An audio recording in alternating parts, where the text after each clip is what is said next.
Reincarnation ng businesswoman sa school. Kabanata 216. Hindi maisip ni Guman ang resulta kung hindi natalo ni Guning ang mga hudlom na iyon. Ma, ayos lang ako. Huwag kang mag-alala, agad na inaliw ni Guning ang kanyang ina. Kung ang matandang babae ay hindi naging hindi makatwiran, hindi sana sinabi ito ni Guning sa publiko. Ayaw niyang magalit ang kanyang ina at tiya, at ayaw din niyang ilantad ang kanyang kakilakilabot na karanasan sa harap ng mga estranghero.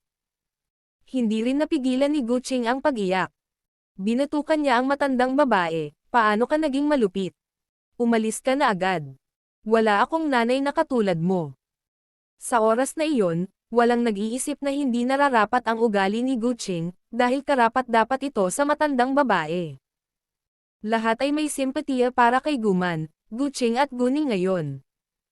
Nang makitang hindi gumagalaw ang matandang babae, inutusan ni Guching ang isang manager sa tabi niya, Manager Chen, mangyaring ilabas ang matandang ito at hayaan ang mga security guard na humawak nito. Kung mangangahas siyang gumawa muli ng anumang gulo, tumawag sa pulisya. Oo naman. Isang babae na nasa 30 anyos na sinundan ng ilang lalaki ang nag-walkout ng walang pagkaantala. Marahas nilang hinayla ang matandang babae patungo sa labas. Mga ad ng Pub Future. Guching, ang lakas ng loob mong gawin ito sa akin. Ako ang iyong ina. Ang matandang babae ay hindi kailanman napahiya ng ganoon. Nanginginig siya sa galit at pagkabigla, ngunit hindi siya makalaban. Sa sandaling hinawakan ni Manager Chen at ng iba pang mga lalaki ang matandang babae, hinayla siya palabas, dumating ang dalawang security guard na ipinaalam. Pagkatapos ay ibinigay ni Manager Chen ang matandang babae sa mga security guard at maikling sinabi sa kanila ang nangyari. Pagkatapos noon, pilit na pinaalis ng dalawang security guard ang matandang babae nang walang pag-aalinlangan. Ang matandang babae ay itinaboy, at ang mga tao ay naghiwa-hiwalay pagkatapos. Ang mga customer na iyon na nasa gitna ng skincare ay hindi umalis dahil lamang sa drama, ngunit inaliw niya sina Guching at Guman bago sila magpatuloy. Tila, sina Guching at Guman ay parehong hinangaan ng kanilang mga tauhan at ng mga customer. Patuloy na nagmumura ang matandang babae habang palabas ng shopping mall. Hindi siya binitiwan ng dalawang security guard hanggang nasa labas sila, pero hindi agad sila umalis. Sa halip, itinoon nila ang kanilang mga mata sa matandang babae kung sakaling subukan nitong pumasok at magkagulo muli. Bagamat galit ang matandang babae, wala siyang magawa sa ilalim ng pagbabantay ng mga security guard. Tinawagan niya si Gu Qinxiang, sinabi sa kanya ang nangyari. Ang Enyo Bureau Elsa 1N ang nag-host ng premiere release ng chapter na ito. Patuloy na sinisisi ng matandang babae sina Guching, Guman at Guning, at hindi niya akalain na kasalanan niya talaga ito. Nagulat si Gu Qinxiang sa hanggal na pag-uugali ng kanyang ina, at hiniling na umuwi siya kaagad. Ang ginawa ng kanyang ina ay napakahiyang, at si Guching pati na rin si Guman ay suportado ni Mrs. Hao ngayon. Ang Gu family ay halos hindi maihahambing sa Hao family. Walang alam ang matandang babae tungkol dito, ngunit nakinig siya kay Gu Qinxiang at umuwi. Nagpasya siyang maghintay ng isa pang pagkakataon. Nang makauwi ang matandang babae, agad na naunawaan ni Lin Liwan na siya ay nabigo. Si Lin Liwan ay labis na nabigo. Gayunpaman, nagtanong pa rin siya, Nanay, kumusta? Gusto niyang malaman kung paano nahawakan ni Guching at Guman ang matandang babae. Mga ad ng Pub Future. Ang B** Street * Road ni Guning. Sinabi niya na ang pera ni Guman ay walang kinalaman sa akin. Papayagan lang niya sina Guching at Guman na bigyan ako ng 1,000 yuan bawat buwan. Hindi ako pulubi, galit na sabi ng matandang babae. Bagamat namuhay na siya ng magandang buhay sa lugar ni Gu Qinxiang, at kahit na may ipon na humigit kumulang 100,000 yuan, gusto lang niyang agawin ang pera ni Guman at Guching. Guning. Puno ng galit si Lin Liwan nang marinig niya ang pangalan ni Guning. Kung hindi dahil kay Guning, hindi na kailangang lumipat si Gu Xiaoxiao sa ibang paaralan. Malapit na ang National College Entrance Exam, at ang paglipat ng paaralan ay maaaring makaapekto sa pag-aaral ni Gu Xiaoxiao. Ito ay walang kabuluhan at walang silbi na makipag-usap tungkol sa katwiran sa isang makasarili na tao, dahil siya ay napaka-makasarili at walang pakialam sa iba. Kasalanan niya iyon, ngunit sisisihin pa rin niya ang iba para doon. Hindi mapakali ang matandang babae. Bumalik siya sa kanyang silid, tinawagan si Gu Qinyang, at sinabi sa kanya ang lahat. Ano? Si Gu Qing at Gu Man ay mayaman na ngayon. Kumuha sila ng beauty salon. Saan nila nakuha ang pera nila? Labis na nagulat si Gu Qinyang at nakaramdam ng selos nang marinig niya ang balita. Si Gu Qing at Gu Man ay palaging pinakamahirap sa Gu family. Ngunit ngayon ay mayroon na silang salon na may milyon-milyong yuan ang mga asset, habang si Gu Qinyang mismo ay mayroon lamang 100,000 yuan. Wala akong ideya kung saan nanggaling ang pera nila, pero bigla silang yumaman ngayon. Iyan ang dahilan kung bakit sila huminto sa kanilang mga trabaho, lumipat sa ibang lugar, at kahit na tumanggi na sagutin ang aming mga tawag. Kinalimutan na nila tayo, reklamo ng matandang babae. Alam na alam ni Gu Qinyang kung ano ang gusto ng kanyang ina. Malamang ay may sinabi siyang kakilakilabot at itinaboy nina Gu Qing at Gu Man. Gayunpaman, galit din siya kina Gu Qing at Gu Man dahil, inabandona din nila siya noong yumaman sila. Pakiramdam niya ay nawalan siya ng respeto mula sa kanyang dalawang kapatid na babae. Kaya agad niyang tinawagan si Gu Qing pagkatapos niyang ibaba ang tawag sa kanyang ina. Naunawaan ni Gu Qing kung bakit siya tinawag ni Gu Qinyang. Sa umpisa pa lang ay ayaw niya itong sagutin, ngunit malinaw din sa kanya na kapag hindi niya ito sasagutin, tatawagan siya nito ng tuluyan. Hindi niya mapatay ang kanyang telepono, dahil may negosyo siya ngayon. Sa huli, sinagot ito ni Gu Qing. Sa pagharap sa tanong ni Gu Qinyang, nakipagtalo si Gu Qing gamit ang sinabi ni Gu Ning sa matandang babae. Tinanong pa niya si Gu Qinyang kung tatahimak pa rin ba siya kung ipahiya sila ng matandang babae at ng pamilya ni Gu Qinsiyang tulad ng dati. Tinutukan ng matandang babae sina Gu Man at Gu Ning, ngunit napupuot din siya at palaging sinusumpa din si Gu Qing. Si Gu Qing, sa makatuwid, ay walang magandang damdamin sa kanyang ina, ngunit nagkaroon ng malapit na relasyon kay Gu Man. Natural, tumayo si Gu Qing kasama sina Gu Man at Gu Ning. Hindi alam ni Gu Qinyang kung ano ang sasabihin, dahil sanay na siyang mag-discriminate kina Gu Qing at Gu Man. Lalo na nang pinakasalan ni Gu Qing si Jiang Shu na mahirap, at nabuntis si Gu Man bago ikasal, mas hinamak sila ni Gu Qinyang. Gayunpaman, tinuwanan lang niya sina Gu Man at Gu Qing, at hindi naghagis ng pang-aabuso sa kanila. Ang kanyang ina ang palaging hindi patas ang pakikitungo sa kanila. Nasa tabi ni Gu Qing si Gu Ning. Sinabi niya kay Gu Qing na ibigay ang telepono sa kanya. Pagkatapos ay sinabi ni Gu Ning, "Tito, ito si Gu Ning. Tinatawag kitang tiyuhin dahil lang sa walang gaanong sama ng loob sa pagitan natin. At hayaan mong sabihin ko ito sa iyo, maliban sa pamilya ng aking tiyahin, kinasusuklaman ko ang lahat ng iba pa sa Gu family. Hindi pa namin pinuputol ang pamilya mo, pero hindi ibig sabihin na hindi na. Marahil ay iniisip mo na ako ay masyadong mapagmataas, ngunit iyon ang katotohanan. Mas mabuting harapin mo ito.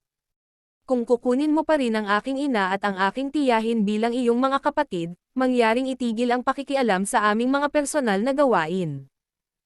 Kung gusto mong gumawa ng pakana laban sa amin tulad ng pamilya ni Gu Qinsiyang, babayaran kita. Hindi ko lang sinasabi yan. Si Gu Xiaoxiao ay isang magandang halimbawa." Mahinahon itong sinabi ni Gu Ning, ngunit nababalisa si Gu Qinyang. "Anong ginawa mo kay Xiaoxiao?" tanong ni Gu Qinyang. Umupa si Gu Xiaoxiao ng ilang hoodlums para halayin ako, ngunit alam ko kung fu at pinabagsak ko sila sa lupa.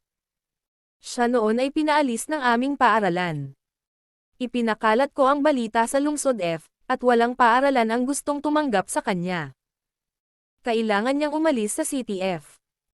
Hindi ako tumawag ng pulis at itinapon siya sa bilangguan, ngunit sinisi pa rin ako ng kanyang pamilya.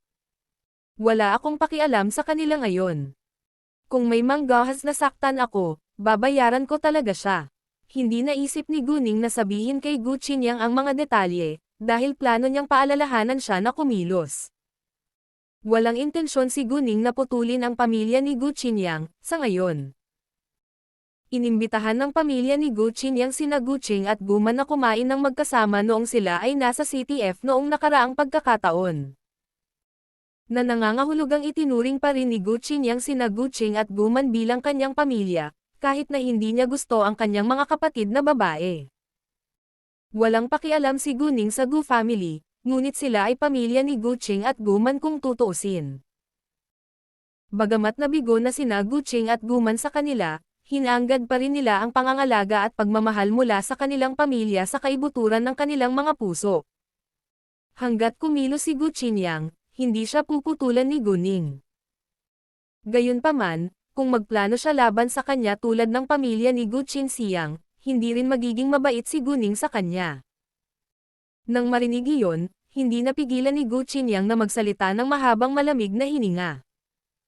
Sinabi lang ni Gu Qinxiang sa kanya na inis ni Gu Xiaoxiao ang isang estudyante mula sa isang makapangyarihang pamilya. Kaya lumipat si Gu Xiaoxiao sa ibang lungsod para sa kanyang sariling kaligtasan. Kung totoo ang sinabi sa kanya ni Guning, talagang masama si Gu Xiaoxiao, ngunit hindi rin simple si Guning kung naipalaganap niya ang balita sa buong lungsod. Bagamat nagdududa pa rin si Gu Qinyang sa kakayahan ni Guning, hindi niya maaaring baliwalain ang posibilidad. Kaya hindi siya papayag na masangkot sa gulo na ito sa ngayon. Ads by Pub Future. Si Gu Qinyang ay makasarili at nakaramdam ng inggit kina Gu Qing at Gu Man dahil bigla silang yumaman. Gayunpaman, alam din niyang wala itong kinalaman sa kanya. Wala talaga siyang karapatang makisali. Bumalik si Hao-ran sa kanyang paaralan at sinabi sa kanyang mga kaibigan ang ginawa ng kanyang ina. Tinawag siya ng kanyang ina upang sumama sa pagkain at makipagkaibigan sa anak ng kanyang kaibigan. Sa hindi inaasahang pagkakataon, ang anak ng kaibigan ng kanyang ina ay eksaktong amo niya. Lahat ng mga kaibigan niya ay nagbiro na sina Hao-ran at Guning ay sinadya upang maging mabuting magkaibigan. Sa hapon, nakipag-appointment si Guning kay Anchen para sabay na kumain. Naka-off duty si Anchen pagkalipas ng 5:30 PM, at ang Center Hospital ay hindi kalayuan sa downtown.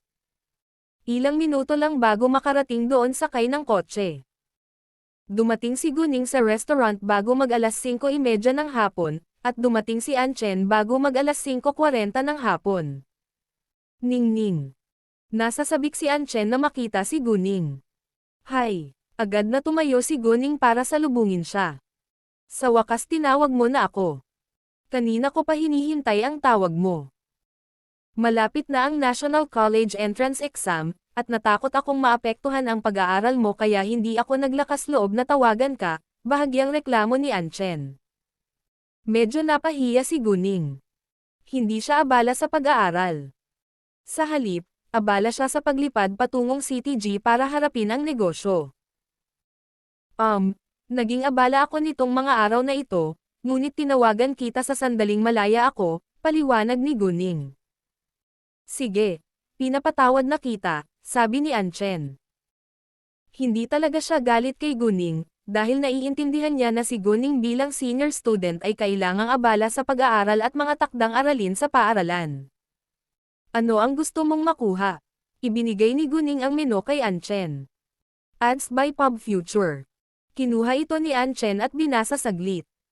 Sa tingin ko gusto ko ng steak, isang fillet, tapos na medium well, at black pepper sauce. Magkakaroon ako ng pareho, sabi ni Guning. Oh, dinalhan kita ng regalo, sabi ni Guning, at kinuha ang isang maliit na kahon mula sa kanyang backpack. Regalo para sa akin. Nagulat si Anchen, ngunit hindi niya agad kinuha ang kahon. Ano ito? Naunawaan niya na pinadalhan siya ni Guning ng regalo dahil inalagaan niya si Gu Man, ngunit wala ito kumpara sa ginawa ni Guning para sa kanya. Kung ordinaryong regalo lang, kukunin niya, pero kung sobrang mahal, hindi niya tatanggapin. Alam ni Guning kung ano ang nasa isip ni Anchen, kaya nagsabi siya ng puting kasinungalingan, jade pendant lang. Ito ay hindi mahal sa lahat. Pumunta ako sa CTG noong isang araw at binili ko kasi ang ganda. Dahil sinabi ni Guning, hindi tumanggi si Anchen. Salamat. Sa sandaling makita niya ang jade pendant sa hugis ng isang dahon, nagustuhan ito ni Anchen. Wow! Napakaganda nito. Isinuot niya ito pagkatapos, at kinunan pa ito ng litrato. Mas kaunti ang alam ni Anchen tungkol sa jade, kaya wala siyang ideya tungkol sa uri nito, o antas. Pagkatapos kumain ay sabay silang namili. Hindi abala si Guning ngayon, kaya natutuwa siyang maging kumpanya ni Anchen. Ang Envol Beans ay ang unang plataporma upang ipakita ang kabanatang ito. Pagpasok pa lang nina Guning at Anchen sa tindahan, pumasok din ang tatlong kabataang babae na mga 26 anyos. Gayunpaman, nang mapansin nila si Anchen, lahat sila ay nagbago ng kanilang mga ekspresyon. Maasim na sabi ng isa sa kanila, "Oh, di ba Dr. An ito?" Nagkataon lang. Nang makita ang tatlong babae, hindi rin nasisiyahan si Anchen. Bakas sa mga mata niya ang pagkainip at puot. Sabay-sabay silang hindi pinansin ni Anchen. Isang Chen. Nasaan ang ugali mo? Paano mo kami naging walang galang at hindi kami pinapansin? Sarkastikong tanong ng babae. Sa pagkakataong ito, hindi na makaimik si Anchen. Tumingin siya sa babae, malamig na sinabi, "Chen Mengqi, sa palagay ko ay hindi ka karapat-dapat na husgahan ang aking ugali. Hindi mo ba ako kayang tretuhin bilang isang karaniwang estranghero?" Anchen, gusto kong gawin ito, ngunit hindi ko magawa dahil ninakawan mo ako ng aking lalaki. Napatikip ng ngipin si Chen Mengqi sa galit. Nang marinig iyon, bahagyang kumunat ang noo ni Guning. Bagamat hindi siya naniniwala na gagawin iyon ni Anchen, hindi siya makapagdesisyon bago niya malaman ang mga detalye. Chen Mengqi, baliw ka. Hindi ko kailanman ninakawan ang iyong lalaki. Hindi mo tao si Le Zhengguo. Hindi mo siya makukuha dahil hindi mo siya deserve. Hindi kanya gusto, at hindi mo ako masisisi dyan. Putol ng isang Chen. Ngayon, naunawaan ni Guning kung ano ang nangyayari sa ilang lawak. Kabanata 218. Kung hindi dahil sa'yo, hindi niya ako tatanggihan. Alam mong gusto kanya, pero hindi mo siya gusto, bakit kailangan mo pa siyang lapitan at bigyan ng pag-asa? Pinuna ni Chen Mengqi. Chen Mengqi, hindi mo ba naiisip na nagpapakatawa ka? Walang kinalaman sa'yo kung mananatili akong malapit sa kanya. Hindi mo siya boyfriend. At wala kang karapatang makialam sa kanyang mga personal na gawain. Bagamat hindi ito ang unang pagkakataon na sinabi ni Chen Mengqi iyon sa kanya.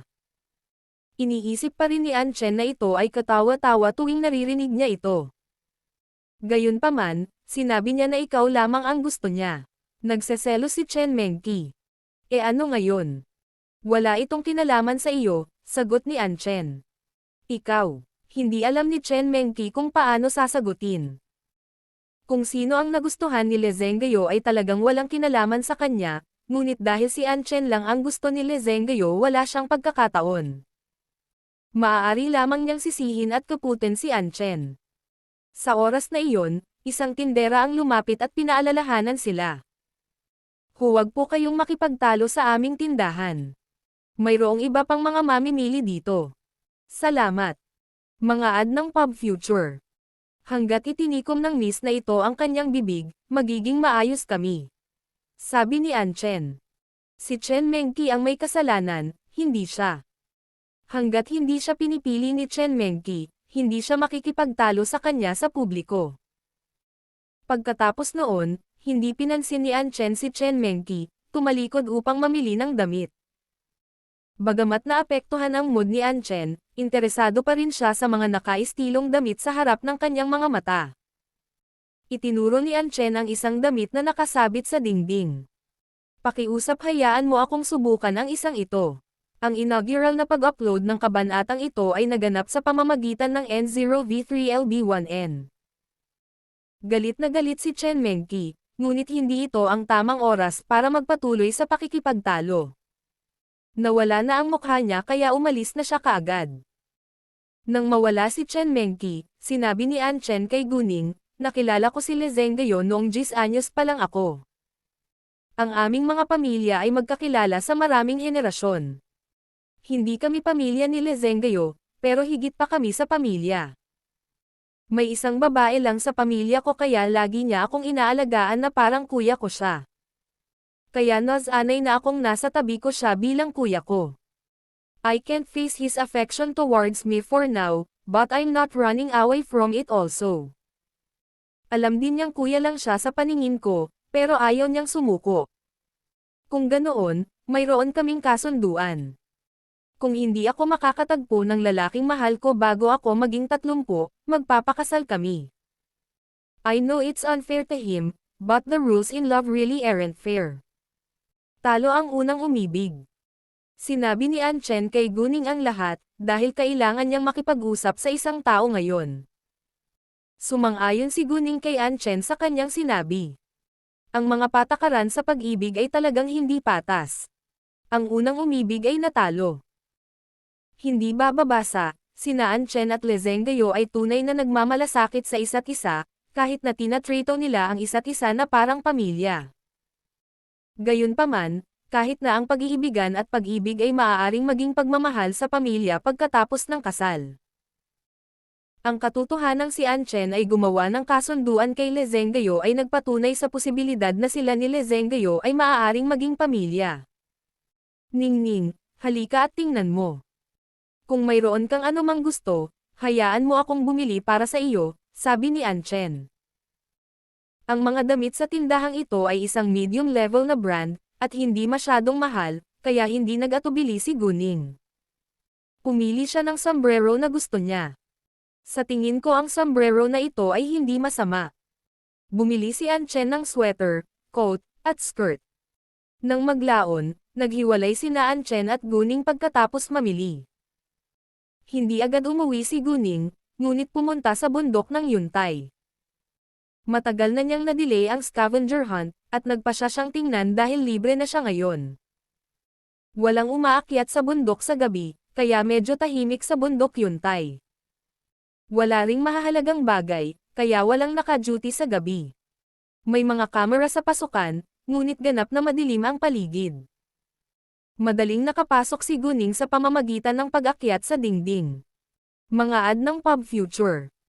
Bagamat gabi na, may jade eye si Guning para tulungan siyang makakita ng malinaw. Tumakbo siya papunta sa itaas sa loob ng 1 oras at 20 minuto pagkatapos ay mabilis niyang kinuha ang lubid mula sa telepatikong espasyo ng mata, at ikinabot ito sa isang lugar bago bumaba. Huminto siya nang matagpuan niya ang kuweba, at ginamit ang kanyang jade eyes upang tingnan ang loob nito, kung sakaling may anumang mapanganib. Walang panganib na nakita. Pagkatapos, ginamit ni Guning ang mga tool para i-lever ang labas na layer ng cliff. Walang tao sa paligid, kaya hindi siya natakot na magingay. May mga bitek sa bangin, at lumawak ang mga ito pagkaraan ng ilang sandali. Kailangan lang ni Guning ng puwang na sapat na lapad para makapasok siya. Makalipas ang halos 1 oras, naging malawak na puwang ang bitek. Matagumpay na nakapasok si Guning, dumiretso sa pinagmumulan ng kapangyarihan. Nauna siyang naglakad ng 20 metro at nakarating sa isang kuweba na 10 metro kwadrado ang laki. Napakasimple ng dekorasyon nito. Mayroon lamang isang tumpok ng mga patpat at isang palayok na may ilang mga basag na mangkok sa isang gilid. Sa kabilang banda, may banig na dayami na may ilang pirasong damit na naging basahan na, at isang malaking parsela na kasing laki ng unan. Ang kapangyarihan ay nagmula sa parsela, na nangangahulugang ang mga sinaunang bagay ay kailangang nasa loob nito. Hindi kaagad binuksan ni Guning ang parsela. Sa halip, ginamit niya ang kanyang jade eyes upang makita kung ano ang nasa loob, kung sakaling may mga ahas o daga. Matapang si Guning, ngunit takot pa rin siya sa mga ahas at daga. Buti na lang alahas, bundle ng banknotes at China ang nandoon. Kaya pumunta si Guning upang buksan ito. Wala siyang oras upang pag-aralan ang mga bagay na ito sa kuweba, kaya inilagay niya ang mga ito sa kanyang telepatikong espasyo sa mata at nagplanong pag-aralan ang mga ito pagdating niya sa bahay. Pagkatapos noon, umalis si Guning sa parehong paraan kung saan siya dumating. Nang sa wakas ay nakauwi na siya, halos 12 PM na. Alam ni Guma na nagpunta si Guning upang makipagkita kay Anchen ngayon, kaya naisip niya na ang dalawa ay magkasama buong araw at hindi na nagtanong pa. Dumiretso si Guning sa kanyang silid, isa-isang inilabas ang mga sinaunang bagay. Lahat sila ay kabilang sa isang tiwaling opisyal sa dinastiyang Qing, ngunit ang ilan sa kanila ay maaaring mula sa ibang mga dinastiya bago ang Qing. Inilagay muna ni Guning ang mga alahas, at tiningnan muna ang isang bronze na salamin. Nabasa niya ang isang panimula tungkol dito mula sa mga aklat ng mga antik. Ang bronze mirror ay nagmula sa Shang at Zhou dynasties, ngunit ang paggamit ng bronze mirror sa Shang dynasty ay hindi pangkalahatan. Ito ay isang bihirang bagay at pag-aari lamang ng mga taong napakataas ng ranggo. Nang maglaon, naging tanyag ito sa panahon ng naglalaban ng estado, at naging mas maislan noong dinastiyang Han at Tang. Ang tansong salamin ay iba-iba sa iba't ibang panahon. Sa panahon ng Yinshang, ito ay maliit, at ang likod ng salamin ay pinalamutian ng geometriko. Sa panahon ng Zhou, ito ay karaniwang payak, ngunit ang form isa ng button nito ay variable. At may ilang tansong salamin sa panahon ng Spring at Autumn. Karamihan sa kanila ay may payak na likod, at ang ilan ay pinalamutian ng mga tigre, USA at mga ibon. Sa panahon ng naglalaban ng estado, ang mga tansong salamin ay ginawa sa malaking bilang. Sa panahong ito, ang tansong salamin ay mas pinong at magaan at ang mga butones nito ay maliit at manipis. Karaniwan itong pinalamutian ng magagandang pattern. Ang pinakakaraniwan ay ang mga pattern ng bundok, mga pattern ng dragon at phoenix, mga pattern ng mosaic, mga pattern ng tuloy-tuloy na arc, mga pattern ng brilyante at iba pa. Ang mga tansong salamin sa dinastiyang Han ay karaniwang makapal at mabigat, at madalas mayroong mga inscription ng mga mapalad na salita sa salamin. Ang mga pinjutan ng salamin ay halos hemispherical, at ang hugis persimmon na may hawak ng pinjutan ay napakapopular. Sa oras na iyon, mayroon ding isang uri ng light transmission mirror na tinatawag na light of seeing the sun. Kapag ang ibabaw ng salamin ay nalantad sa sikat ng araw, ang dingding ay sumasalamin sa pattern na naaayon sa likod ng salamin. Mula sa gitna ng dinastiyang Han hanggang sa dinastiyang Wei at Jin, mayroong mga embossed na larawan at mga salamin ng orakulo. Ang dinastiyang Tang ay ang pinakamataas na panahon ng pag-unlad ng mga tansong salamin sa bansang ito. Ito ay hindi lamang maislan, ngunit sinira din ang tradisyonal na mode ng tradisyonal na tansong salamin bilang isang pabilog na pinjutan. Mayroong maraming mga anyo tulad ng square, rhomboid, sunflower at handheld na salamin. Naging pabago-bago at makulay din ang mga pattern nito, tulad ng mga butterflies, ubas, ibon at hayop, at mga kwento ng karakter. Sa panahong ito, lumitaw din ang mga gintong pilak na salamin. Sa dinastiyang Song, ang pamamaraan ng paghahagis ng mga salamin ay unti-unting nagsimulang bumaba. Ang mga salamin sa Song Dynasty ay pangunahing binubuo ng mga gusot na bulaklak at peony. Ang husyo ay ang pinakatanyag na sentro para sa paghahagis ng mga salamin. Ang kanilang mga salamin sa likod ay madalas na minarkahan ng isang mirror workshop. Ang tansong salamin sa mga kamay ni Guning ay katanji tangi at magaan. Maliit ang mga butones nito, at may mga pattern ng diamante dito. Kailangang kabilang ito sa panahon ng naglalaban ng estado. Para sa presyo nito, hindi ito matansya ni Guning, ngunit dapat itong nagkakahalaga ng ilang milyong yuan. Ang susunod na sinaunang bagay ay isang puti, manipis na garapon ng porselana na may taas na 10.3 cm, isang diameter na 5.2 cm at isang diameter sa ilalim na 6.6 cm. Ang garapon ng porselana ay kasing manipis ng isang piraso ng papel. Ito ay magaan at may kintab na may napakagandang pagpipinta, dilaw na glaze, at isang pattern ng ubas. Ang ilalim nito ay kilala sa Yongle period. Ang manipis at puting porselana na garapon ay kailangang nanggaling sa panahon ng Yongle, at ito ay isang pambihira. Ang isang manipis at puting porselana na mangkok ay nagkakahalaga ng 10-10 milyong yuan ng normal, kaya ang halaga ng garapon ng porselana na ito ay dapat na mas mataas pa. Naisip ni Guning na maaaring nagkakahalaga ito ng hindi bababa sa 7 o 8 milyon. Mga ad ng Pub Future. Kinikilig siya ngayon. Pagkatapos ay naglabas siya ng maraming mga plato, kabilang ang isang pastel na plato, asul at puting mga plato, at iba pa. Ang lahat ng ito ay nagkakahalaga ng milyon-milyong yuan. Pagkatapos noon, may mga piraso rin ng kaligrapya. Ang isa ay mula sa sikat na pintor, calligrapher at makata na si Tang Yin noong dinastiyang Ming, at tinawag na Hibiscus by Water. Nagkakahalaga din ito ng ilang milyong yuan. Ang isa pa ay si Luo Shenfu mula sa sikat na calligrapher, pintor at makata na si Zhao Mengfo na isinilang sa pagitan ng pagtatapos ng Song Dynasty at simula ng Yuan Dynasty. Nagkakahalaga ito mula sa hindi bababa sa ilang milyong yuan hanggang higit sa 10-10 milyong yuan. Sa merkado, ang presyo ay magiging mas mababa. Gayunpaman, pagdating sa auction, mas mataas ang presyo nito. Binalak ni Guning na ibenta ito sa auction. Lahat ng iba ay ginto at pilak na ingot, gintong pulse ares, gintong dahon at iba pa. Si Liu Jiang ay talagang isang tiwaling opisyal, at nakakuha siya ng napakaraming mahahalagang bagay. Gusto talaga siyang pasalamatan ni Guning. Mayroon ding isang parisukat na kahon ng rosewood na may taas na halos 10 centimeters. Binuksan ni Guning ang kahon at isang maliwanag na ilaw ang lumabas. Natakot si Guning, at likas na itinapon ang kahon. Nahulog ito sa kama. Kasabay nito, naramdaman ni Guning ang isang malakas na kapangyarihan.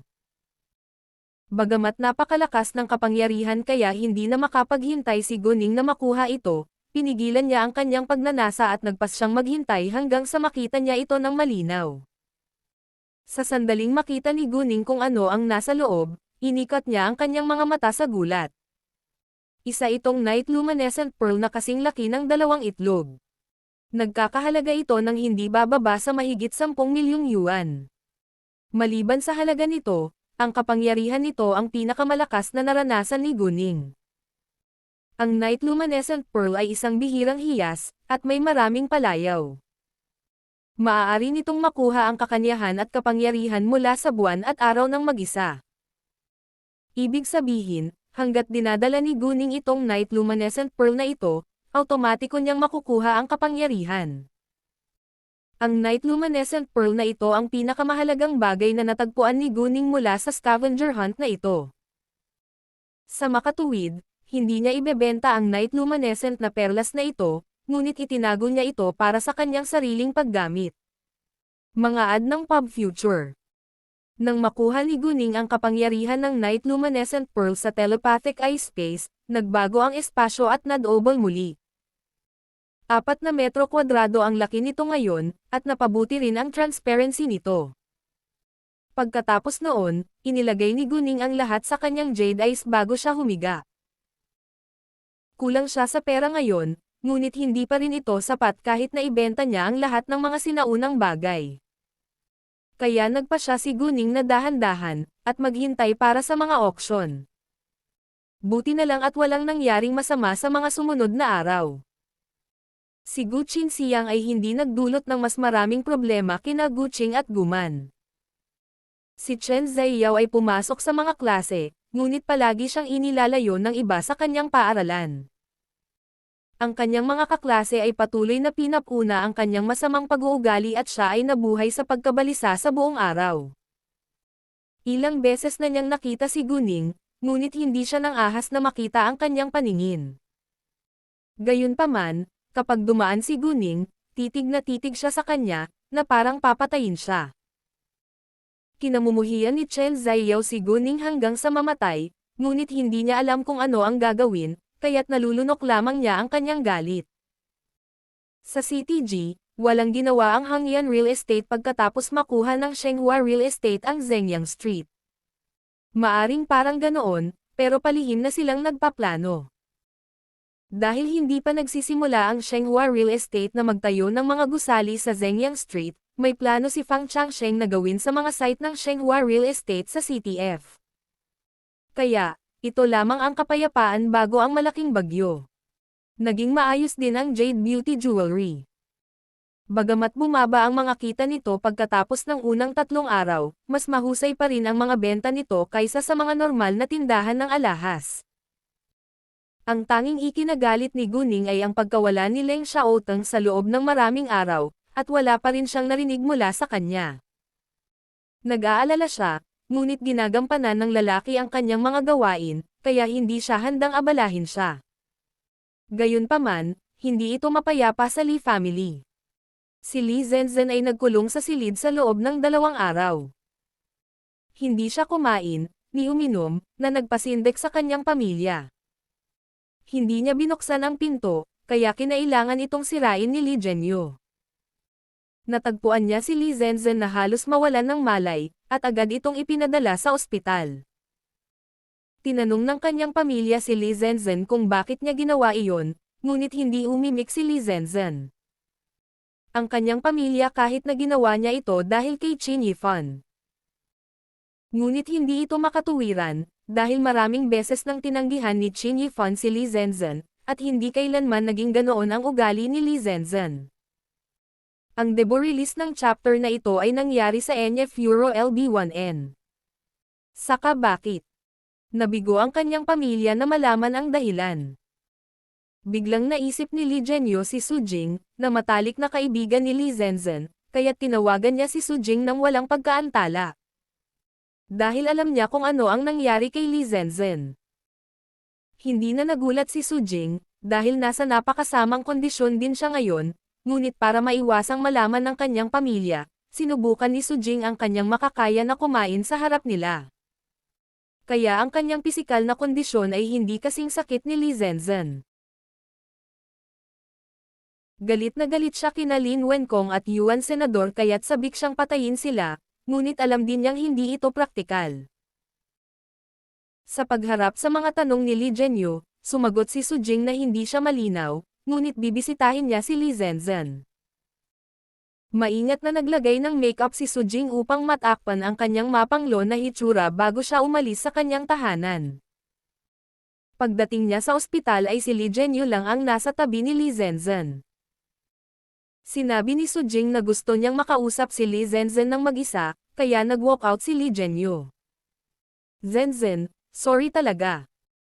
Kung hindi kita tinawag para uminom, hindi ito mangyayari. Same time na humingi ng tawad si Su Jing kay Li Zenzhen.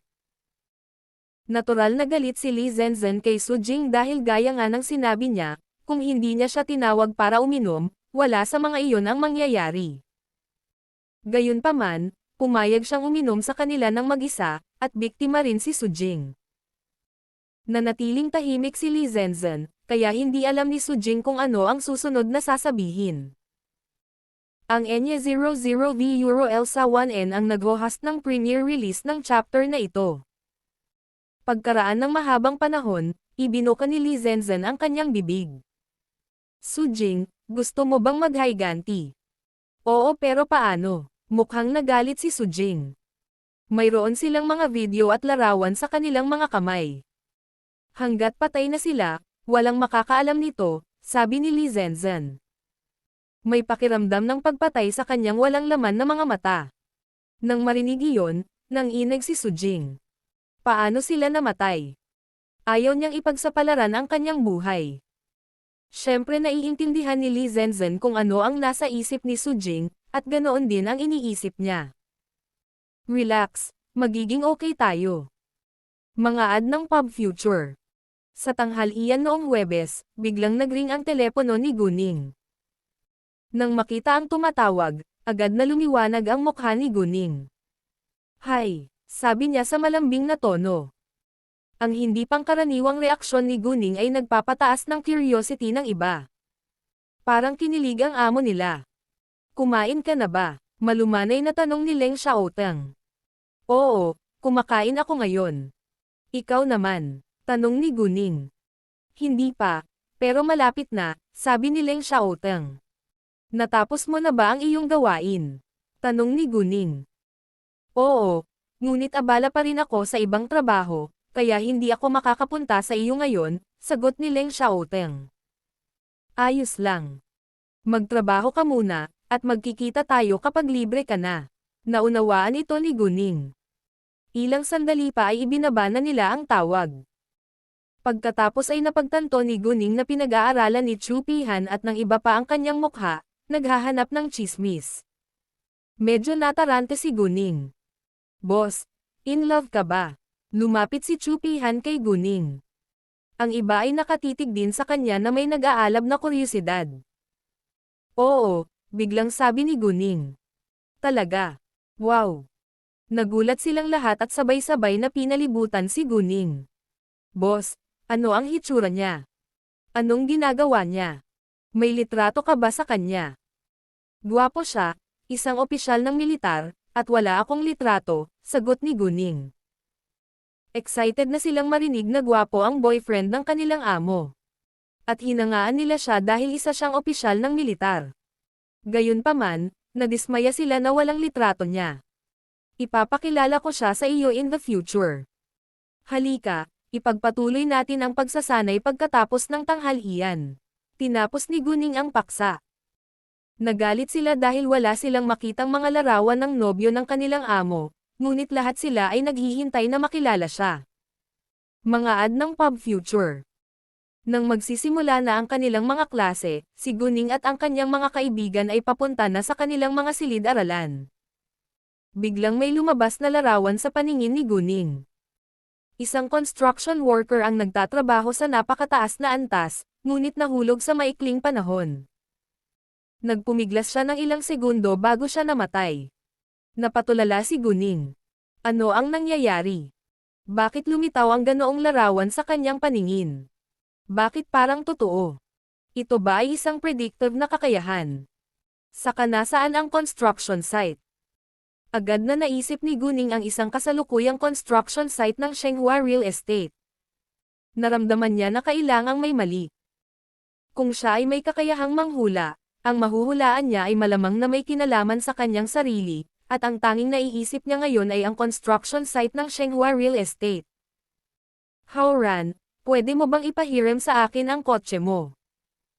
Naalala ko lang na may kailangan akong harapin ngayon, sabi ni Guning kay Hao-ran. Hindi niya masabi sa kanila ang totoo, kaya nagsisinungaling lang siya. Oo naman. Ibinigay ni Hao-ran ang susi ng kotse kay Guning nang walang pag-aalinlangan. Hindi nila tinanong kung ano ang haharapin ni Guning. Kinuha ni Guning ang mga susi ng kotse, walang pagkaantala. Nagmamadali si Ningning.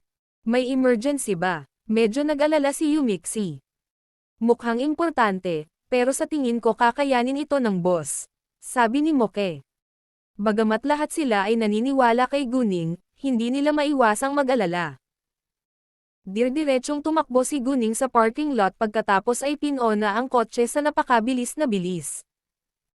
Lumagpas pa nga siya sa speed limit, pero hindi siya umabant kapag may pulang ilaw, dahil maraming sasakyan sa unahan. Kaya imposibleng gawin niya iyon. Buti na lang at hindi rush hour kaya hindi masyadong traffic. Karaniwan, aabutin ng 15 minuto upang magmaneho doon, ngunit dumating si Guning sa loob ng 10 minuto. Biglang huminto ang sasakyan sa gate ng construction site. Ang mga security guard sa gate ay nagulat sa tunog, at lahat ay tumakbo palabas upang tingnan. Nagreklamo sila sa kanilang sarili sa pag-iisip.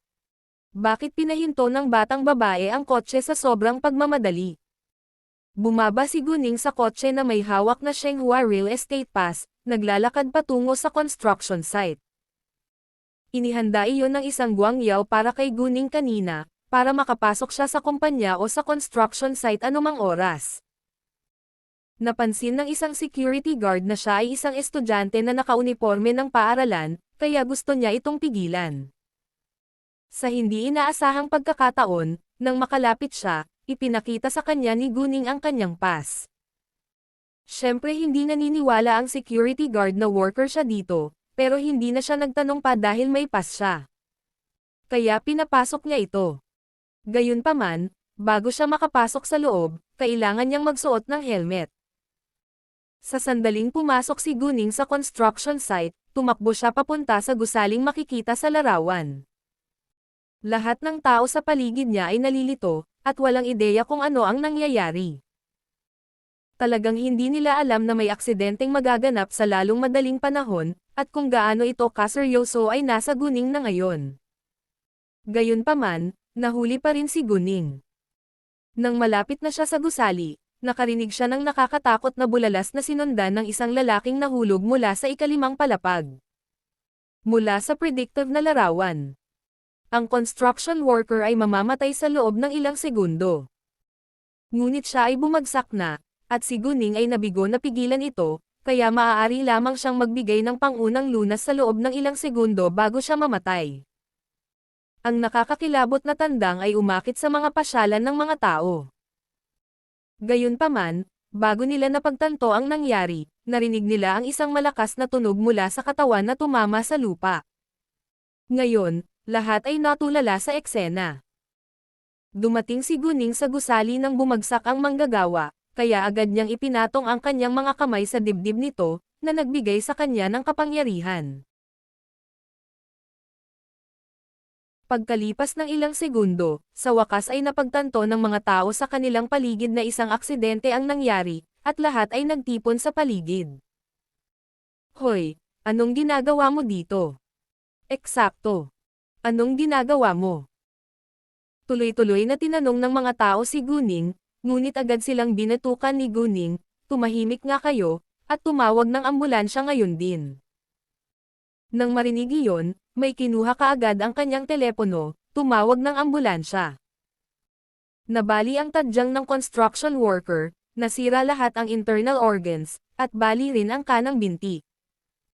Siya ay mamamatay sa isang normal na sitwasyon, ngunit ang kapangyarihan ni Guning ay gumaling sa kanyang mga sugat. Bagamat malaki ang gastos kay Guning, ito ay isang emergency at ang construction worker ay ang kanyang sariling empleyado. Si Guning ay natural na walang magawa.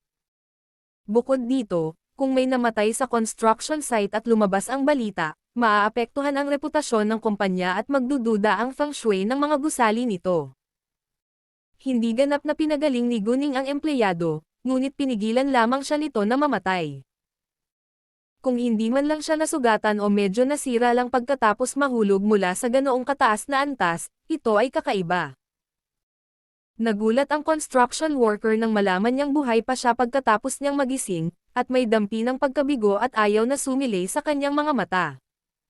Nabigo siya at ayaw niyang mabuhay. Napansin ni Guning ang kanyang hindi pangkaraniwang mga reaksyon. Tila, hindi ito isang aksidente, ngunit mas katulad ng isang pamamaraan. Ang tanong ay bakit? Mga ad ng Pub Future. Walang oras si Guning para isipin iyon sa ngayon, at tinawagan niya si An Guangyao nang walang pagkaantala. Ginawa ng kabanatang ito ang unang paglitaw nito sa pamamagitan ng N0V3 Pound 1N. Boss, ano na? Tanong ni An Guangyao tulad ng dati. Halatang wala siyang ideya sa nangyari sa construction site. Tito An, may nangyaring aksidente sa construction site namin. Ang isang manggagawa ay nahulog mula sa isang mataas na antas, at siya ay nasugatan. Halika na ngayon, sabi ni Guning. Ano? Sige, pupunta ako dyan, gulat na tumayo si An Guangyao mula sa kanyang upuan. Wala siyang oras para magtanong kung paano nalaman ni Guning ang tungkol dito, at sinabi sa kanyang sekretarya na magayos ng sasakyan at ipaalam sa construction director. Hindi natanggap ni An Guangyao ang ulat ng aksidente hanggang sa aalis na siya sa kumpanya. Dahil kailangan munang sabihin ng isang manggagawa sa construction site ang security room. At pagkatapos ay tinawagan ng isang security guard ang kumpanya, pagkatapos ay isang manggagawa sa kumpanya ang nagulat ng masamang balitang ito sa management. Pagkatapos ng lahat ng iyon, sa wakas ay narinig na rin ito ni An Guangyao. Nauna nang dumating ang ambulansya kaysa kay An Guangyao at sa iba pa. Sinuri ng doktor ang nasugatang manggagawa sa maikling panahon, pagkatapos ay dinala siya sa ospital. Sinabihan ni Guning ang isang leader sa construction site na sumama sa doktor. Pagkatapos ay tinawagan si An Guangyao at sinabihan siyang pumunta sa ospital, at siya ang nagmaneho ng kotse, patungo rin sa ospital. Inutusan ni An Guangyao ang construction director na imbestigahan ang aksidenteng ito sa lugar, at dumiretso siya sa ospital. Dumating sila sa ospital at kailangan munang magparehistro. Hindi pa dumarating ang manager ng Shenghua Real Estate, kaya kinailangan ni Guning na pangasiwaan ang lahat sa ospital. Maya-maya ay dumating ang isang Guangyao.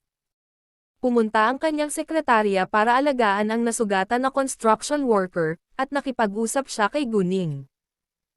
Boss, paano mo nalaman na may mangyayaring aksidente sa construction site? Tanong ni An Guangyao na may pagkamausisa. Nanaginip ako noong nag-break ako sa tanghali. Nanaginip ako na may nahulog mula sa mataas na gusali. Bagamat parang kakaiba, laging tumpak ang aking mga panaginip at pandama. Kaya nagpunta ako upang suriin ito sa aking sarili. Sa hindi inaasahan, totoong nangyari ang aksidente, pagsisinungaling ni Guning na may seryosong ekspresyon. Naniwala pa rin si An Guangyao sa paliwanag ni Guning nang walang pag-aalinlangan. Si Guning ay madaling manalo sa stone gambling, kaya kailangan niyang maging isang pambihirang tao. Boss, kakayanin ko dito. Mangyaring bumalik sa iyong paaralan ngayon, pagkatapos ay napagtanto ni An Guangyao na may mga klase pa si Guning na papasukan. Hindi ito malaking bagay, sagot ni Guning. Nagpa siya siyang alamin ang totoong dahilan kung bakit nahulog ang manggagawa. Mga ad ng Pub Future. Hindi na iginiit ni An Guangyao noon.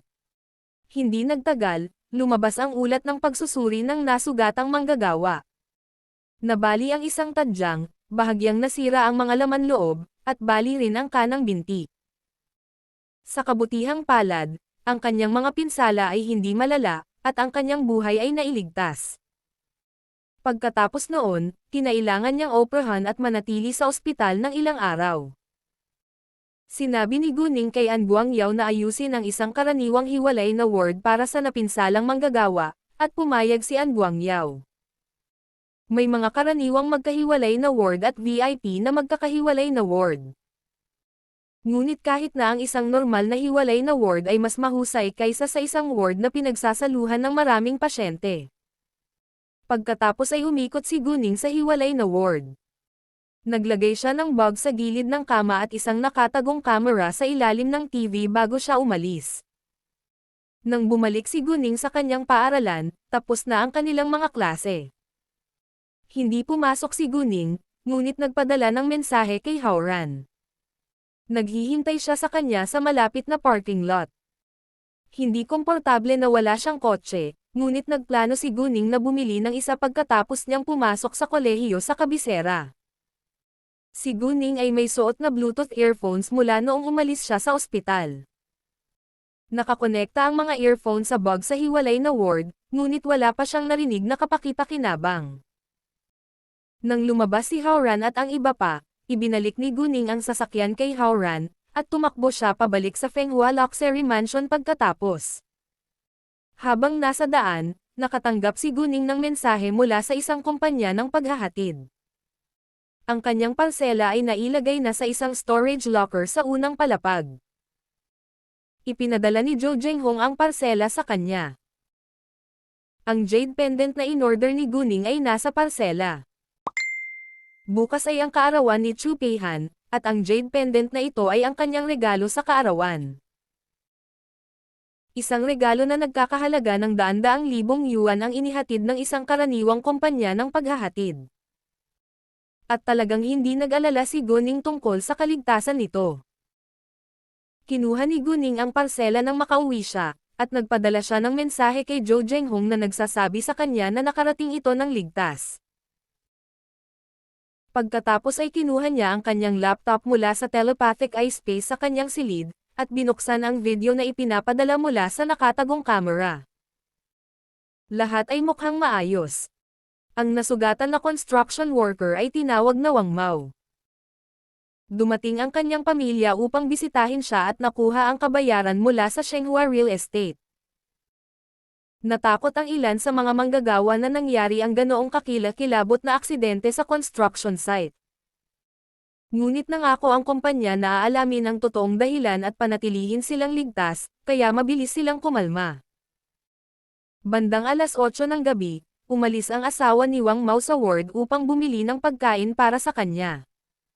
Si Wang Mao ay nag-iisa sa ward ngayon. Kinuha niya ang phone niya, may tinawagan. Hi, si Wang Mao ito.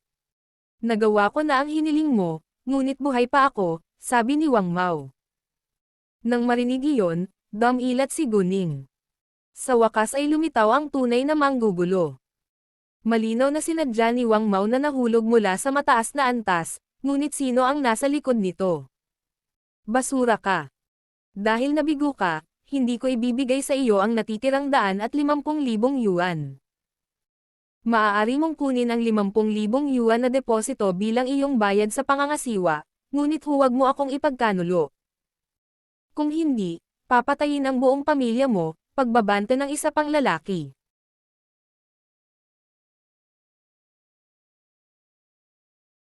Tahimik sa silid ng pasyente, at may matinding pandinig si Guning, kaya malinaw niyang narinig ang kanilang usapan. Mabuti. Nabigo si Wang Mao, ngunit hindi siya nang ahas na lumaban, dahil siya ay isang ordinaryong tao lamang. Bagamat hindi niya alam ang pagkakakilanlan ng ibang lalaki. Naunawaan niya na madaling mapatay ng lalaki ang kanyang pamilya dahil inalok siya ng lalaki ng 200,000 yuan para sirain ang reputasyon ng Shenghua Real Estate.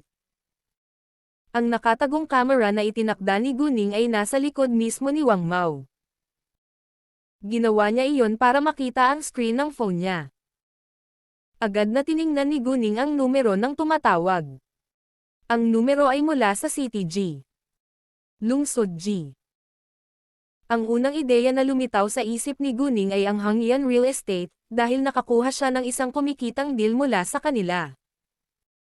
Naisip ni Guning na may gagawin ang Hangyan Real Estate sa Zhengyang Street. Sa hindi inaasahang pagkakataon, hindi na sila makapaghintay at kumilos sa CTF ngayon. Bagamat wala siyang matibay na patunay, sigurado si Guning na ang Hangyan Real Estate ang nasa likod ng pakana na ito. Nagplano siyang mangolekta muna ng ebidensya.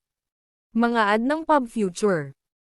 Dahil magkaaway na ngayon ang Shenghua Real Estate at Hangyan Real Estate, nagpasya siyang talunin ang Hangyan Real Estate. Tinawag ni Guning si An Guangyao. Tito An, maginhawa ba para sa iyo ngayon? Mayroon akong mahalagang pag-usapan sa iyo, sabi ni Guning. Oo naman, pakiusap, sagot ni An Guangyao.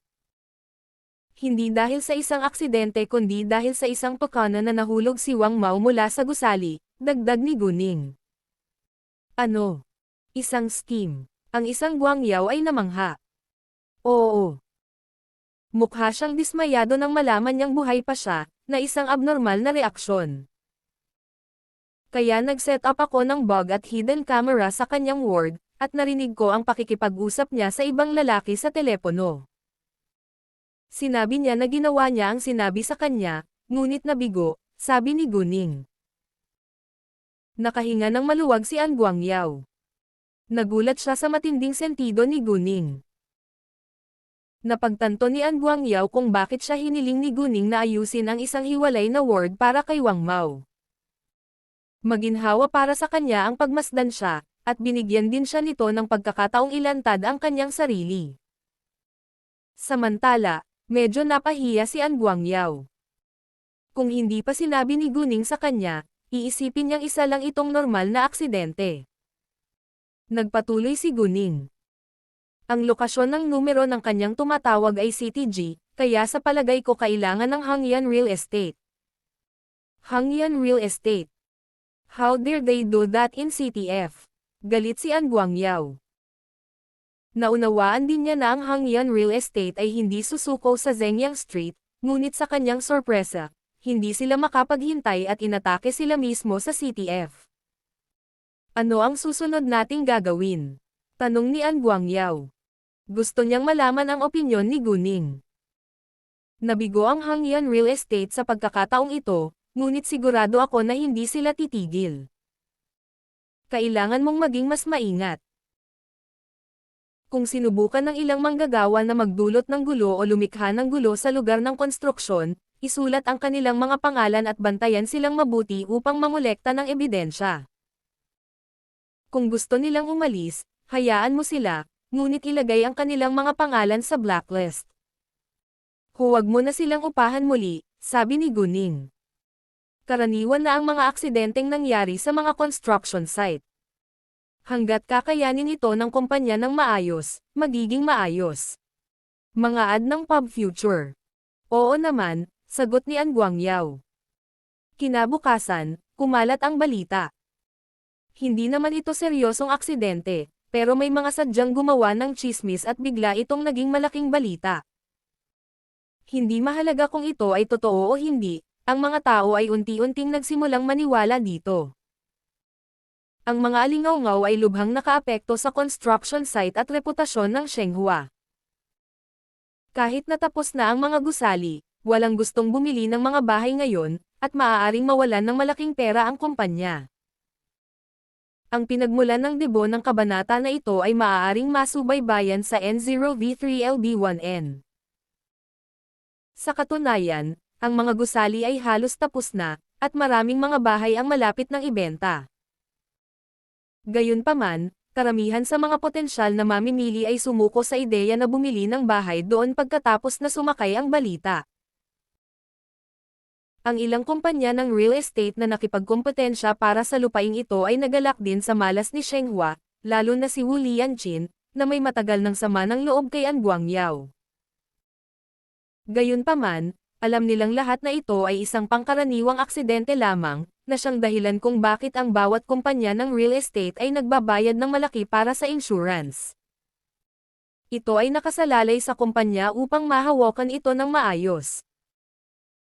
Alam ng mga tagaloob na hindi ito maaaring isang simpleng aksidente dahil kumalat ito at naging malaking balita sa loob ng maikling panahon, ngunit walang nakakaalam kung sino ang nasa likod nito. Sa lugar ng konstruksyon, maraming manggagawa ang nagtalo para sa mas mataas na kabayaran at sweldo o sila ay magre-resign sa trabaho. Pinuntahan ng isang Guangyao ang kanilang pagkabalisa ng personal, at itinaas ang kabayaran, ngunit gusto pa rin ng ilan na umalis. Wala akong pakialam sa kabayaran. Paano kung mahulog ako mula sa isang mataas na gusali balang araw sa hinaharap? Ayokong maospital ang natitirang bahagi ng buhay ko. Eksakto. Kung tayo ay may kapansanan, o patay, ang pera ay walang silbi. Ibigay mo sa amin ang aming sweldo at kami ay titigil. Kung hindi mo kami binayaran, kakasuhan ka namin at wawasak lahat dito. Matagal na kayong nagtrabaho sa mga construction site, at dapat alam ninyo na may mga aksidente. Kung pipilitin mong huminto, papayag ako.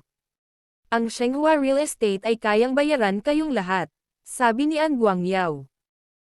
Naghanda siya ng husto bago siya pumunta dito ngayon kasama ang kanyang financial worker at cash, kaya hindi siya natakot. Gayunpaman, ang ilan ay nag-alinlangan pagkatapos nito. Tama si An Guangyao. Mapanganib na magtrabaho sa mga lugar ng konstruksyon. At alam nilang lahat ito ng malinaw noong kinuha nila ang trabaho. Marami sa kanila ay nakasaksi rin ng mga aksidente sa mga nakaraang taon. Bukod dito, binayaran na ng kumpanya ang kabayaran at ipinadala sa ospital ang nasugatang manggagawa. Hindi makatwiran kung lahat sila ay dahil lang sa aksidente. Binayaran sila ng Shenghua Real Estate ng mataas na sweldo at kabayaran, at nag-aatubili din silang umalis. Sa huli, humigit kumulang 7 manggagawa ang nagpumilit na umalis, at may 2 sa kanila na mukhang sobrang aktibo. Mas binigyang pansin ni An Guangyao ang 2 iyon. Tanging ang sekretarya at abogado ni An Guangyao ang nakakaalam na hindi ito aksidente, hindi pa rin alam ng iba ang katotohanan. Sa makatuwid, itinoon ni Li Zewan, ang abogado, ang kanyang mga mata sa 2 aktibong manggagawa. Dismayado ang 2 na 7 manggagawa na lang ang humihinto. Bakit hindi ka umalis ngayon? Gusto mo bang masangkot sa isang aksidente? Eksakto. Pagsisisihan mo yan. Nang marinig iyon, naramdaman din ng ibang mga manggagawa na huminto. Sa oras na ito, ibinuka ni Li Zewan ang kanyang bibig. Nakuha mo na ang iyong sweldo, at kung magpapatuloy ka sa pagkabalisa, maaari ka naming aidmanda. Napatikip naman agad ng bibig ang dalawa. Naabot nila ang kanilang layunin pagkatapos ng lahat. At saka, kapag umalis ka sa Shenghua Real Estate, hindi ka na mauulit dito. Mangyaring isaalang-alang ito ng mabuti bago ka huminto, dagdag ni Li Zewan. Nang marinig iyon, nag-atubili ang mga manggagawa. Mga ad ng Pub Future. Pagkalipas ng ilang araw, isa pang tsismis na malugi ang Shenghua Real Estate ay sumakay. Ang kumpanya ay namuhunan na ng malaking halaga ng pera, ngunit ang proyekto ay natigil. Malamang na malugi ito. Gayunpaman, ang ilan ay may opinyon din na ang Shenghua Real Estate ay iba na ngayon. Ang tunay na amo nito na madaling makuha ito ay dapat na may kakayahang panatilihin itong nakalutang. Ang kumpanya ay mawawalan ng lupang ito sa karamihan, ngunit hindi malugi. Alinmang paraan, ang Shenghua Real Estate ay nasa ilalim ng spotlight ngayon. Dahil nagdulot ito ng sensasyon, nagpadala rin ang gobyerno ng isang tao para mag-imbestiga sa kaso. Ang tsismis ay hindi lamang nakaapekto sa Shenghua Real Estate, ngunit naapektuhan din ang gobyerno, dahil ibinenta ng gobyerno ang lupang ito sa Shenghua Real Estate. Kung totoo ang tsismis, ang gobyerno ay gumawa ng isang masamang desisyon. Hindi pa tapos ang kaso, kaya nagpahinga ang construction site. Ang lahat ng mga manggagawa sa konstruksyon ay nagbayad ng bakasyon at aabisuhan sa ibang pagkakataon upang ipagpatuloy ang pagtatrabaho. Kaarawan ni Chu Peihan ngayon. Nakapag-book na siya ng hotel at dumiretso sa 5-star hotel kasama ang kanyang mga kaibigan pagkatapos ng klase. Si An Yi ay nasa bad mood pa rin dahil sa masamang balita ng Shenghua Real Estate. Kahit na ang Shenghua Real Estate ay hindi pag-aari ng kanyang pamilya ngayon, ang kanyang ama ay nagtrabaho pa rin para dito. Gayunpaman, ngayon ang kaarawan ni Chu Peihan, at hindi siya maaaring lumiban. Bukod dito, wala siyang magawa para tulungan ang kanyang ama ngayon. Ang lahat ng kanyang mga kaibigan ay umaliw sa kanya na ang tunay na amo ng Shenghua ang hahawak nito kung hindi malulutas ng kanyang ama ang problema. Nag-relax ng kaunti si An Yi. Hindi sumipot si Chu Xuanfeng sa birthday party ni Chu Peihan, dahil nasa business trip siya. Bilang pinuno ng Zoke Group, abala si Chu Xuanfeng sa lahat ng uri ng negosyo. Halos hindi siya nananatili sa CTF bawat buwan. Hindi rin masaya si Chu Xuanfeng na umalis sa kaarawan ng kanyang kapatid na babae, ngunit hindi ito ang unang pagkakataon, kaya't nasanay na rin siya. Maliban kay Guning, wala sa iba ang nakakaalam tungkol sa background ni Chu Peihan. Palagi itong inililihim ni Chu Peihan, kaya ang alam lang nila ay may kuya ito, ngunit walang ideya sa trabaho ng kanyang mga magulang. Naging magkaibigan sila dahil magkapareho sila ng interes, hindi dahil sa kanilang pamilya. Ipinakita ng lahat ang kanyang regalo bago kumain. Si Guning ang boss, kaya siya ang nauna, ngunit nagulat ang lahat, sinabi ni Guning, wala akong dalang regalo. Ano? Hindi. Boss, sabi mo bibigyan mo ako ng mahalagang regalo. Alam mo ba kung gaano ako nasasabik na matanggap ang regalo mo? Biglang nagalit si Chu Peihan. Ang unang pag-post ng kabanatang ito ay naganap sa pamamagitan ng N of Euro-Pound. N. Ang iba ay hindi alam kung ano ang sasabihin, ngunit hindi sila naniniwala na dumating si Guning na walang laman ang mga kamay. Sinabi mo na wala kang pakialam sa mga regalo, sabi ni Guning, na parang inosente siya. Mga ad ng Pub Future. Nagbibiro lang ako. Huwag mong seryosohin. Parang umiiyak ngayon si Chu Peihan. Naiintindihan na niya ngayon ang pakiramdam ng pagbaril sa kanyang sarili sa paa. Kaarawan niya noon, at labis niyang inaabangan ang mga regalo. Ayan, nagbibiro din ako. Tumawa si Guning. Pagkatapos ay kinuha niya ang isang kahon mula sa kanyang backpack. Nang marinig iyon, biglang lumiwanag ang mukha ni Chu Peihan. Boss, alam ko na. Gayunpaman, nagulat ang iba. Kinuha ni Chu Peihan ang kahon mula kay Guning nang walang pagkaantala. Ngumiti lang ng malumanay si Guning. Agad niya itong binuksan. Isa itong jade pendant na hugis kuneho. Si Chu Pihan ay hindi masyadong interesado sa alahas, ngunit ito ay regalo mula kay Guning at ang kanyang pangalan ay nakalagay dito, kaya mahal na mahal niya ito. Ano ito? Pinalibutan siya ng lahat. Ito ay isang jade pendant na hugis kuneho. Boss, tinanong mo kami ng mga Chinese zodiac signs namin. Papadalhan mo ba kami ng jade pendant sa bawat isa sa amin? Agad na napagtanto ni Howran kung bakit tinanong sila ni Guning. Talaga, si Moke at ang iba pa ay tumingin kay Guning ng may pag-asa. Matalino ka at tama. Naghanda nga ako ng jade pendant para sa bawat isa sa inyo, ngunit malapit na ang kaarawan ni Peihan, kaya ang kanya ay natapos muna. At lahat ng iba ay kailangang maghintay ng ilang sandali pa, sagot ni Guning. Natuwa silang lahat sa narinig. Pagkatapos, nakatanggap si Chu Peihan ng higit pang mga regalo mula sa iba pa niyang mga kaibigan. Pagkatapos kumain, pumunta sila sa V5 bar para magsaya. Ang V5 bar ay naging mas sikat pagkatapos ng nangyari noong nakaraan, dahil alam ng lahat na ang V5 bar ay may suporta ng Qinggang ngayon. Bagamat ang ilan ay natatakot sa Qinggang, mas maraming tao ang nag-isip na ito ay mas ligtas sa V5 bar. Hindi sila nagtagal sa bar, at hindi masyadong umiinom. Inimbitahan ni Chu Peihan ang kanyang mga kaibigan na magkaroon ng merienda sa gabi pagkatapos. Paglabas pa lang nila ng bar ay nakarinig sila ng maingay na pagtatalo. Isang lalaki at isang babae ang nag-aaway sa ibang babae. Lahat sila ay nasa 17 taong gulang. Suanya, tama na. Sinabi ko na sa iyo na naghiwalay na tayo, kaya huwag mo na akong sundan. Galit na sigaw ng batang lalaki sa babaeng nasa harapan niya. Gao Yuchen, paano ka walang hiya? Kung hindi mo ako nagustuhan at nakipaghiwalay ng maaga, wala akong sasabihin, pero bakit kailangan mong magka-girlfriend ng dalawa, tapos itatapon mo ako kapag nalaman ko? Anong tingin mo sa akin? Laruan lang ba ako sa paningin mo? Galit na nakipagtalo si Suanya.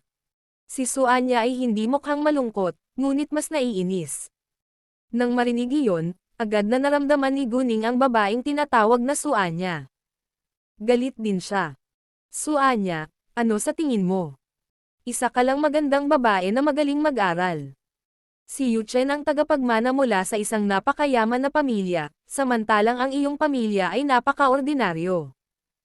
Hindi mo siya deserve, at nakasama mo siya dahil lang sa mayaman siya. It's your honor na nakasama mo si Yuchen ng kalahating taon. At ngayon, ako na lang ang girlfriend niya, mayabang na sabi ng dalagang tumabi sa lalaki. Hinawakan pa niya ang braso ni Gao Yuchen para ipakita ang kanyang posisyon. Bullshit, it's his honor na nakasama ko siya. He's the heir from a super rich family and so what? Wala akong pakialam kung nakipaglaro ka sa ibang babae noon, pero kailangan mong tiisin ang resulta kung hindi mo ako seryosohin. Galit na galit si Suanya, at sinampal ang mukha ni Gao Yuchen. Walang oras si Gao Yuchen para iwasan ito, at sinampal siya ng malakas sa kanyang mukha ni Suanya. Suanya, baliw ka ba? Halos sumigaw ang dalaga. Ito ay para sa iyo. Sabi ni Suanya, itinaas ang kamay para sampilan ang babae. Gayunpaman, bago bumagsak ang kanyang kamay, tinulak siya ni Gao Yuchen ng malakas.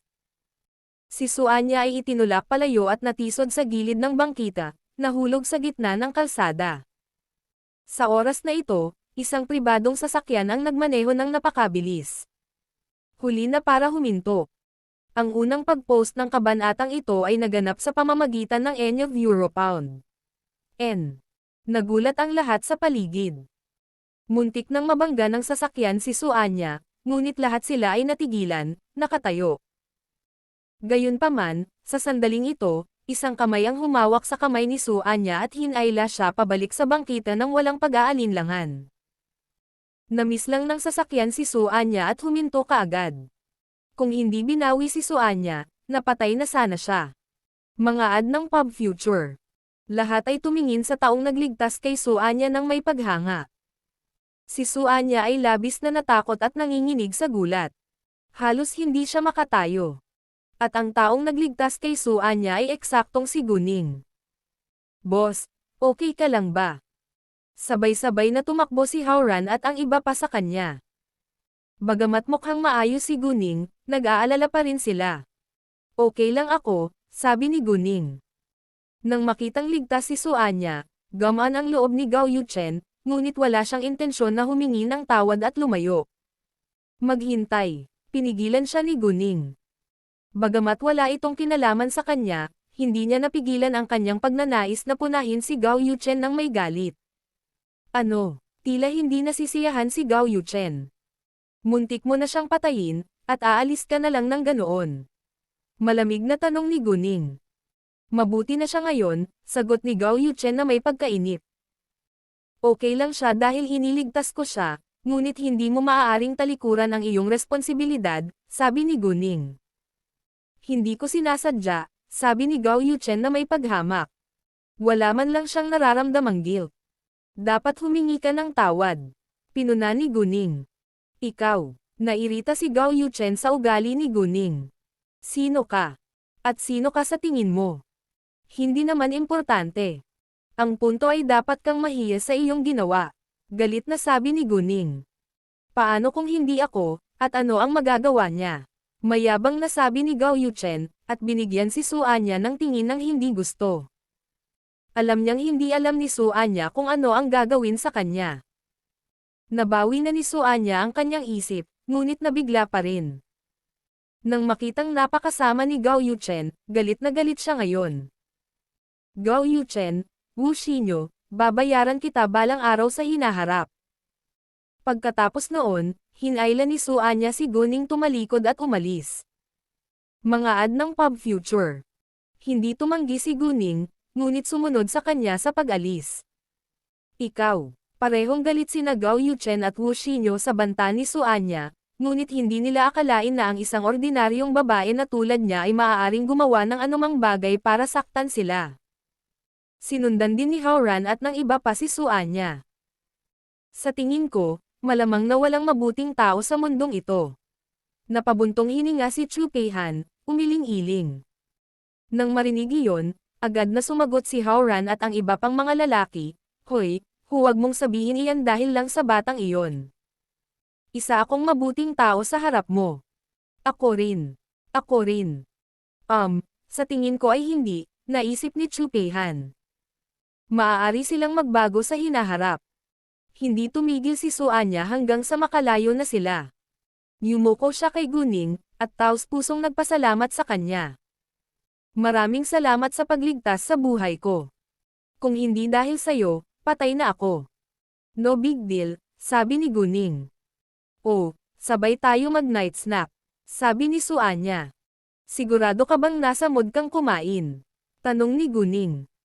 Exactly because of what I've just been through rough, I should treat myself better at hindi ako iiyak na parang bata. At saka, hinding-hindi ko hahayaang makawala siya ng ganoon kadali. Malaki. Sabay tayong mag-night snacks. Sumang-ayon si Guning. Sumakay sila ng 3 taxi pagkatapos. Kinuha ni Guning at ng mga babae ang isa, habang inukupa ng mga lalaki ang 2 pa.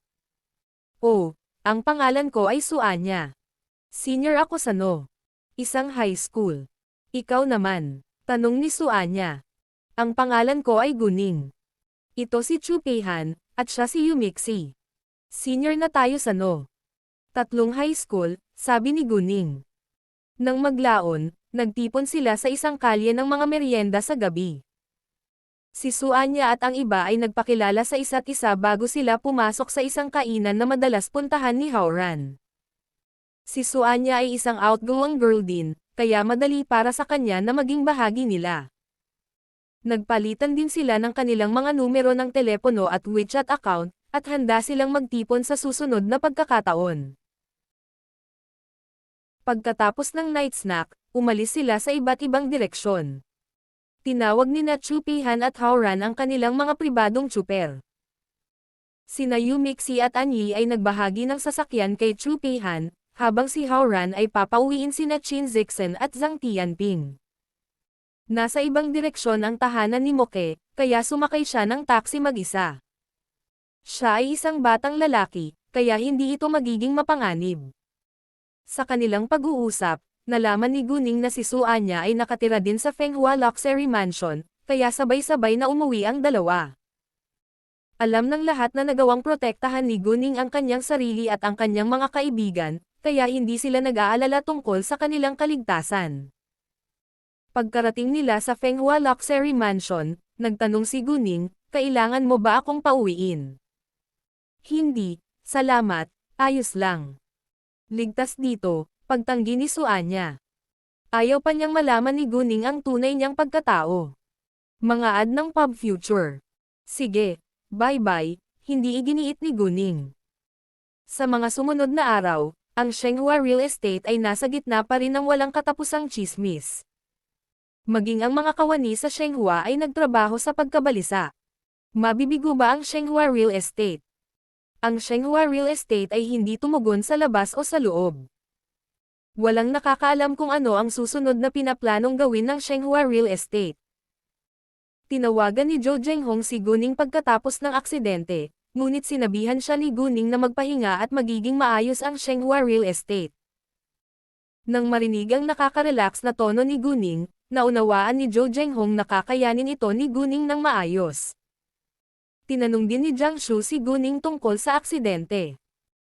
Gayunpaman, pagkaraan lamang ng 3 araw, biglang nagpatawag ang Shenghua Real Estate ng isang komperensya ng balita at inilantad ang ilang mga pag-record pati na rin ang mga video.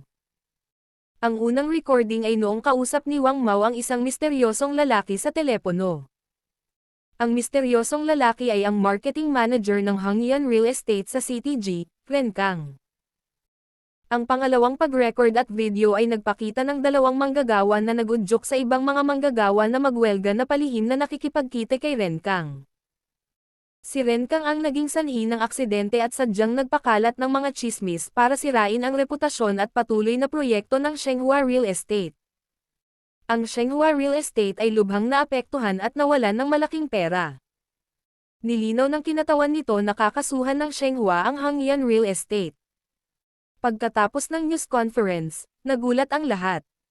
Dahil sa mga recording at video, natural na pinili ng mga tao na maniwala sa Shenghua Real Estate at unti-unting nawala ang mga tsismis. Nataranta lang ang mga tao sa dahilan kung bakit biglang naging magkaaway ang dalawang kumpanya. Dahil ang Shenghua Real Estate ay matatagpuan sa CTF, habang ang Hangyan Real Estate ay nasa CTG. Anyway, magkalaban ang dalawa ngayon. Ang Hangyan Real Estate ay namangha din ng marinig ang balita. Hindi maitatanggi ni Fang Changsheng ang matibay na patunay, kaya si Ren Kang lang ang masisisi niya. Sinabi niya na ito ay individual na pag-uugali ni Ren Kang at hindi kumakatawan sa kumpanya.